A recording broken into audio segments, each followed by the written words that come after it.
চলো চলো চলো রবিবারের মেনুটা এক ঝলক বলে দিই। এখানে দেখছো আমার জায়গায় শাশুড়ি মা বসে আছেন, কারণ ছেলেকে গুছিয়ে গাছিয়ে দেখছো খেতে দিয়েছে। আজকে একটু ছেলেকে পায়েস করে দিয়েছে, কারণ ভাদ্র মাসে যেহেতু কর্তামশাইয়ের জন্মবার, মানে জন্মদিন, বারটা না, জন্মদিন তো চলে গেছে। আর মেয়ে তো কেক ফেক কাটিয়েই ফেলা হয়ে গেছে, জন্মদিনটা পালন করা হয়ে গেছে। আজকে একটু পায়েস করে দিচ্ছে, তিথি নক্ষত্র দেখে যেহেতু পায়েস বানায়, তাই আজকে ওই দিনটা এসছে, মা একটু পায়েস করে দিয়েছে। মাকে বললাম একটু বলুন, মা বললো তুই বল। তো চলো মেনুটা আজকে বলে দিই।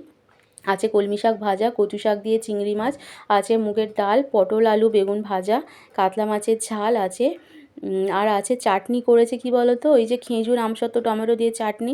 আর হচ্ছে এখানে পায়েস করে দিয়েছে, মিষ্টি আছে, সন্দেশ, আর হচ্ছে দই, আর স্যালাড আছে।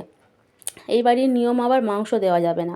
যত রকম মাছ করতে পারবে মাছ করো, কিন্তু মাংস দেওয়া যাবে না। এই বাড়ির আর একটা নিয়ম যে এত বাজে, যেটা আমার একদম ভালো লাগে না। প্রদীপটা জ্বেলে দিয়ে আমাকে আবার বাইরে যেতে হবে। নিয়মটা যে ভালো লাগে না সেটা হচ্ছে, কত মাসে খেতে বসবে আমি আবার মুখ দেখতে পারবো না, ওই জন্য প্রদীপ ফদীপ জ্বালিয়ে দিই, আমি আবার বাইরে বেরিয়ে যাব। তো চলো সব রেডি ফেডি করে বাইরে আমি চলে যাই। ও বাড়িতে পায়েসটা দিতে যাব, কারণ ও বাড়ির কর্তা বলছি, ও বাড়ির হচ্ছে ভাসুরদের একটা ছেলে, বড় ভাসুরের, আর ছোটো ভাসুরের হচ্ছে দুটো ছেলে মেয়ে, তাই মিষ্টি দিয়ে পায়েস দিয়ে আসি। কর্তা মাসে ততক্ষণ খাক, আমি একটু বাইরে ঘুরু ঘুরু করি, চলো।